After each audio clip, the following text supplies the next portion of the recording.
வணக்கம்.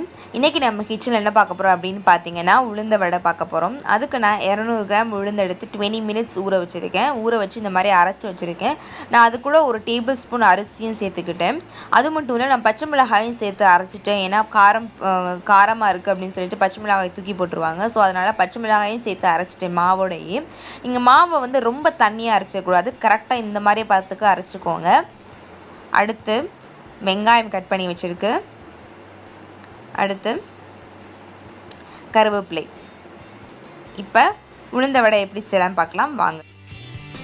இப்போ நம்ம அரைச்சி வச்சுருக்க மாவில் சின்ன வெங்காயம் 10 சின்ன வெங்காயம் கட் பண்ணி வச்சுருக்கேன், அதை சேர்த்துடலாம்.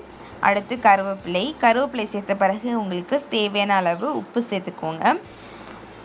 உப்பு சேர்த்த உடனே நீங்கள் நல்லா மிக்ஸ் பண்ணிடுங்க மாவை. உப்பு சேர்த்த பிறகு இப்போ எல்லாத்தையுமே நம்ம நல்லா மிக்ஸ் பண்ணியாச்சு. இப்போ நல்லா மிக்ஸ் ஆயிடுச்சு. மிக்ஸ் பண்ண பிறகு நம்ம இதை வடையாக தட்டி எண்ணெயில் பொரித்து எடுத்துடலாம்.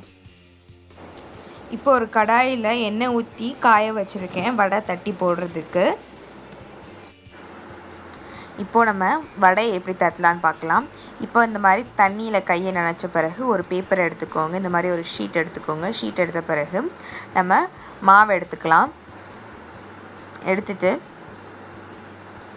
இந்த ஷீட்டில் வச்சிடலாம். ஷீட்டில் வச்ச பிறகு தண்ணியில் டிப் பண்ணிவிட்டு கையை இந்த மாதிரி ஒரு ஹோல் மேக் பண்ணிக்கோங்க. ஹோல் மேக் பண்ணால் தான் உளுந்த வடை வரும். இப்போ நம்ம தட்டின வடையை எண்ணெயில் போட்டுடலாம். இப்போ நான் வடையை எண்ணெயில் போட்டுட்டேன். இப்போ என்ன ரொம்ப சிம்பிள் தான். கையை வந்து தண்ணியில் டிப் பண்ண பிறகு ஸ்மால் ஹோல் மேக் பண்ணிக்கோங்க. மேக் பண்ண பிறகு எண்ணெயில் போட்டிங்கன்னா வடை ரெடி ஆயிரும். இப்போ நான் இதே மாதிரி எல்லாத்தையுமே செய்வேன்.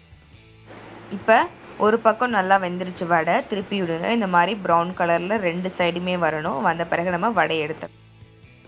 இப்போ வடை வெந்துருச்சு. இந்த மாதிரி நல்லா கிறிஸ்பியாக வந்தோடனே வடையை எடுத்துருங்க. இந்த மாதிரி நல்லா கிறிஸ்பியாக வரணும். இப்போ இது போல் நம்ம மற்ற வடையையும் பொரித்து எடுத்துடலாம். இப்போ நான் எல்லாத்தையுமே போட்டு எடுத்துட்டேன். ரொம்ப கிறிஸ்பியான சுவையான வடை தயாராகிடுச்சு, உளுந்த வடை. கண்டிப்பாக வீட்டில் ட்ரை பண்ணி பாருங்கள். சாப்பிடையிலே அவ்வளோ டேஸ்ட்டாக இருக்கும். எப்படி இருக்குது அப்படின்னு சொல்லிட்டு கீழே கமெண்ட் பண்ணுங்கள். இந்த வீடியோ பிடிச்சிருந்தால் லைக் பண்ணுங்கள். உங்கள் நண்பர்களும் பார்க்கணுன்னு ஷேர் பண்ணுங்கள். மறந்துடாமல் சேனலை சப்ஸ்கிரைப் பண்ணிடுங்க. தேங்க்யூ.